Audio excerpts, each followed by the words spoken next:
Ten public rallies and parades in Hong Kong today. The foreign ministers of China and Japan meet in Beijing on various issues. And a Ukraine cleric accused of glorifying the Russian invasion put under house arrest by a Kyiv court.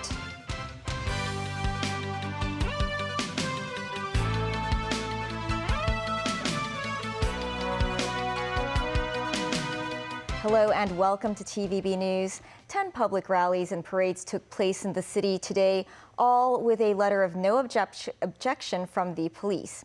Participants were asked to abide by certain conditions, such as holding identifying objects or not covering their faces with masks. Veronica Lin reports. With the lifting of COVID restrictions, a number of groups have organized rallies and gatherings. This primary school in Kwun Tong held a charity walk this morning. Hundreds of pupils and parents set off from the school building. Along the way, there were numerous police vehicles. The school had earlier received a letter of no objection from the police and arranged for pickets to maintain order. The police did not ask for a mask ban, and some participants put on mask coverings today. This parent said mask wearing is a personal choice. She added that the school did ask students to wear sportswear as tops, but they can choose to match it with jeans or sweatpants. Another parent said she's not concerned about their safety as they walked in an orderly manner. 9 other public gatherings and rallies also took place today, with a letter of no objection from the police. All had to abide by the national security law.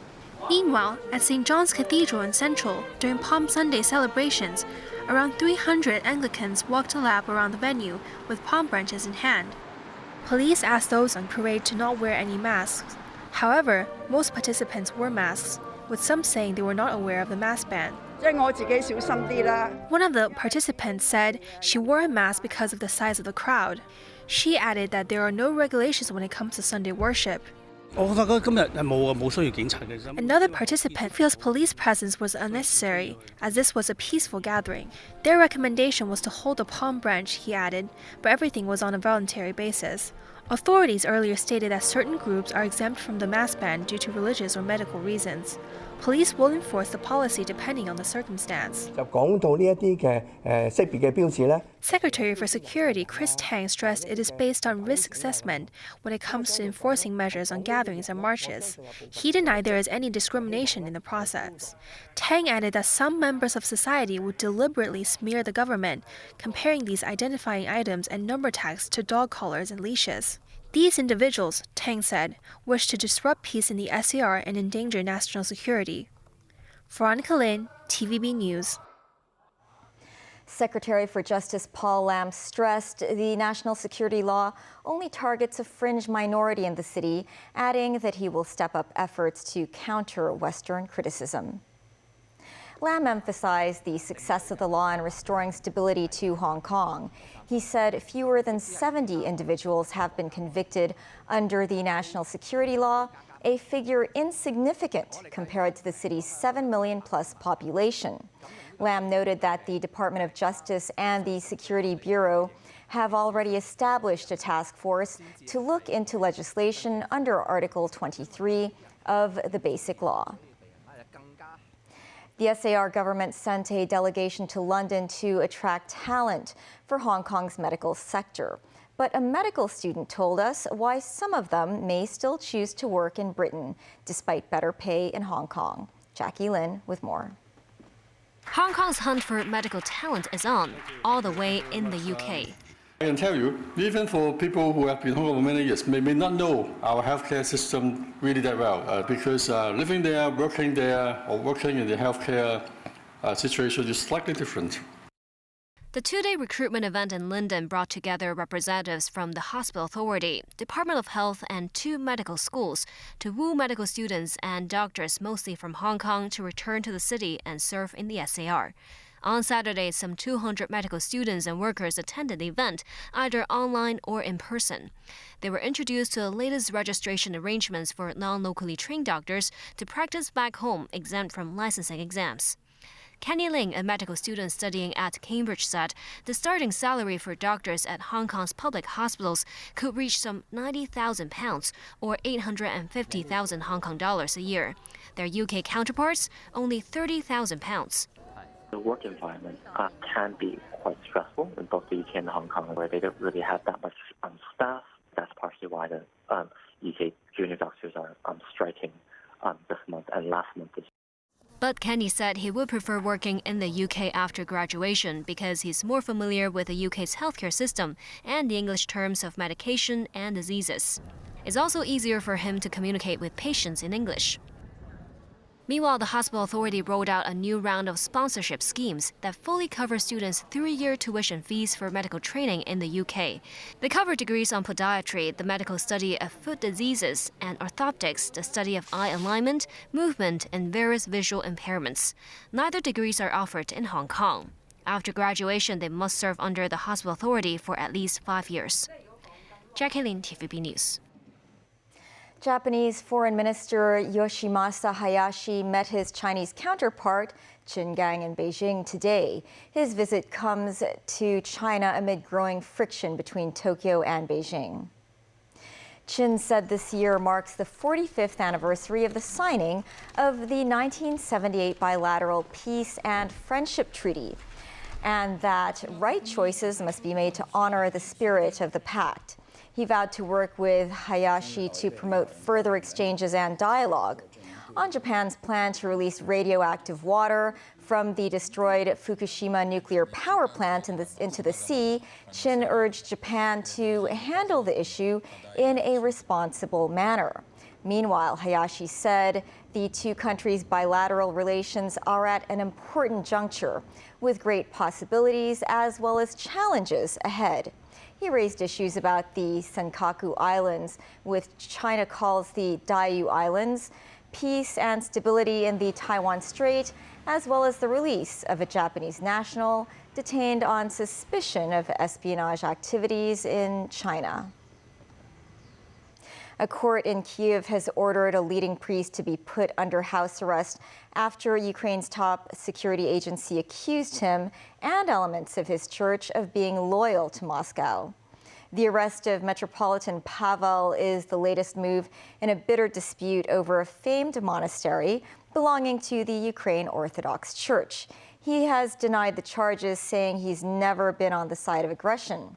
The house arrest is to last 2 months. Nazvi Karim reports. One of the highest-ranked religious figures in Ukraine is reduced to the status of an accused traitor, with a monitoring bracelet attached to his ankle.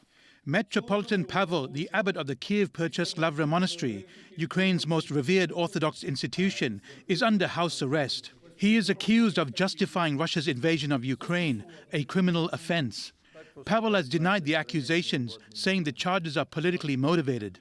The monks of the monastery belong to the Ukraine Orthodox Church, or UOC, which has historic links to the Russian Orthodox Church. Many Orthodox communities have recently cut ties with the church and realigned with the rival Orthodox Church of Ukraine. But Ukraine's security service says they have evidence that some UOC monks may still be loyal to Moscow. Dozens of UOC supporters gathered outside the monastery on Saturday, singing hymns in the rain. In his nightly address, Ukrainian President Volodymyr Zelensky did not mention the arrest, instead focusing on Russia being given the rotating presidency of the UN Security Council for April. Blaming the Russians for killing a 5-month-old boy in the Donbass, he said it is difficult to imagine anything that proves the complete bankruptcy of such institutions more. With reports that Russia's armed forces are running low on resources on the front lines, the country's defense minister Sergei Shoigu has vowed to boost munition supplies. During a trip to Russian headquarters in Ukraine, he said necessary measures are being taken to increase supplies of needed ammunition. More troops are also on the way to boost Russian ranks, with some 2,500 soldiers from Chechnya ready for deployment. Footage from Russian state TV showed Chechen leader Ramzan Kadyrov inspecting troops in Grozny and handing out awards. The Ukraine military also showed off its fighting forces, highlighting one of its units tasked with shooting down Russian drones. The rapid reaction outfits, comprising 4 personnel in each team, performed their task using off-road vehicles equipped with machine guns, with shoulder-fired missiles at the ready. Nazvi Karim, TVB News. Still ahead, 2 women attacked in Iran for not wearing a head covering.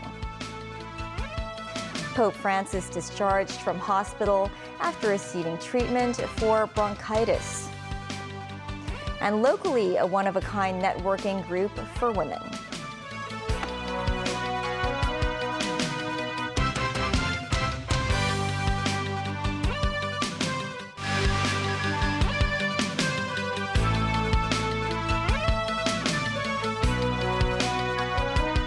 Welcome back. Iranian President Ebrahim Raisi said on Saturday that wearing a hijab, a head covering worn by Muslim women, is the law in Iran. He was speaking after a viral video showed a man throwing yogurt at 2 unveiled women in a shop near a holy Shiite Muslim city. Tracy Furness has more. A growing number of women have defied Iranian authorities by not covering their hair in malls, restaurants, shops and on the streets around the country, risking arrest for defying the dress code.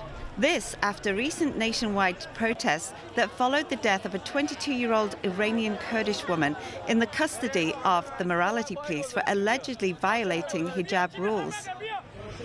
In a town near the northeastern city of Mashhad, this mother and her daughter were shopping Saturday without wearing a hijab, when this man decided to take matters into his own hands, throwing yogurt at them. The shopkeeper pushed him out of the store. Judicial authorities issued an arrest warrant for the man. The 2 women are also subject to arrest for flouting the country's dress code. In a live television address Saturday, President Ebrahim Raisi said, "If there are people who say they don't share this belief, then this is a place for scientific cultural centers and schools to discuss and convince them." He also added that the legal mandate makes it compulsory for everyone to follow the law. The judiciary chief earlier threatened to prosecute without mercy women who appear in public unveiled. Under Iran's Islamic Sharia law imposed after the 1979 revolution, women are obliged to cover their hair and wear long, loose-fitting clothes to disguise their figures. Tracy Furness, TVB News. Pope Francis was discharged Saturday from a hospital in Rome where he was treated for bronchitis. Before being driven away, he quipped to journalists saying, "I'm still alive." The 86-year-old pontiff was hospitalized on Wednesday after having breathing difficulties following his weekly public audience. Before departing Saturday, Francis seemed eager to linger with well-wishers. When a boy showed him his cast, the Pope autographed it. Vatican officials said Francis will be at St. Peter's Square for Palm Sunday Mass to mark the start of Holy Week, which culminates on Easter Sunday, April 9th. Former Taiwan leader Ma Ying-jeou this morning visited Hunan University as he continued his mainland trip. He said despite differences in administrations between the mainland and Taiwan, he hopes both sides can have more genuine exchanges. The former Kuomintang party chairman was seen exercising with local university students at around 6 in the morning. Speaking with mainland youth, Ma stressed that residents of the mainland and Taiwan belong to one China. He then visited a local factory well known for manufacturing rail transport and engineering equipment. After a 3-year hiatus, Kowloon City's annual Songkran festival, also known as the Thai New Year, will return in full force next Sunday. Besides the festival's much-anticipated water fights, the event organizers will also distribute 8,000 food and drink vouchers to participants of the event. Timothy Lee tells us more. Huge splashes of water are about to hit the sun-baked streets of Kowloon City on the 9th of this month. Songkran, the traditional Thai New Year, is celebrated by the Thai community of Kowloon City from April 13th to 15th and is well known for its intense water fights. Because of COVID-related restrictions, the festive event was put on hold in the past 3 years. It will make a comeback next Sunday at the Carpenter Road Park. Even with the loss of time, the event organizers remain hopeful about this year's celebrations and are aiming to attract visitors of all backgrounds to join the Thai holiday through the distribution of 8,000 food and drinks vouchers. Several local Thai residents said they were excited about the return of Songkran festivities in Kowloon City and described what the special day means to them. Thai people can come together and the Hong Kong people, we can join together to celebrate the Thai New Year in Hong Kong. We have the Buddha and the Thai people, we have the Thai custom, and we are happy we have the Thai New Year. Authorities said they wish this year's Songkran will manage to showcase more Thai culture in Hong Kong. It's very important that we will display all the Thai characteristics here. So that's why we have the very traditional Songkran competition, and we will have some demonstration about Thai boxing, Thai traditional dance, and very important also we will have a Bathe Buddha ceremony, and during 3 p.m. to 5 p.m. we will block off South Wall Road for all the Hong Kong residents to enjoy this water fight, and which we will provide some free water gun, but if you've got your own weapon, you are very welcome to bring along also your own water gun. Although Songkran is most famous for its water fights, the festival is also an important marker of Thai heritage in Hong Kong. Besides all the food stalls and activities available on April 9th, the local Thais will also elect a cultural representative for Thais in the city. Timothy Lee, TVB News. A fast-growing women's support group in Hong Kong is setting its sights to become a game changer among Asia's networking platforms. Unlike its peers, it aims to build a non-exclusive community that embraces anyone of any industry and job title. Jackie Lin experienced the platform firsthand. This is where connections are forged, relationships fostered, and ideas formed for locals, new in town, or those just passing through. Making all this happen is Women of Hong Kong, a non-profit network aiming to connect and empower women of all professions and backgrounds with no thresholds and membership fees required. I became a mother, and after that I had a career break. So I was always trying to know about some other women that have gone through the same. Everybody's very welcoming and just want to be friends and share their resources. You can reach out to anyone regarding anything. I see other women partner up and do different business deal, or someone who's in a maybe they encounter a financial situation, and then someone who might know a financial advisor who might be able to help that woman. And it's not just women backing the cause.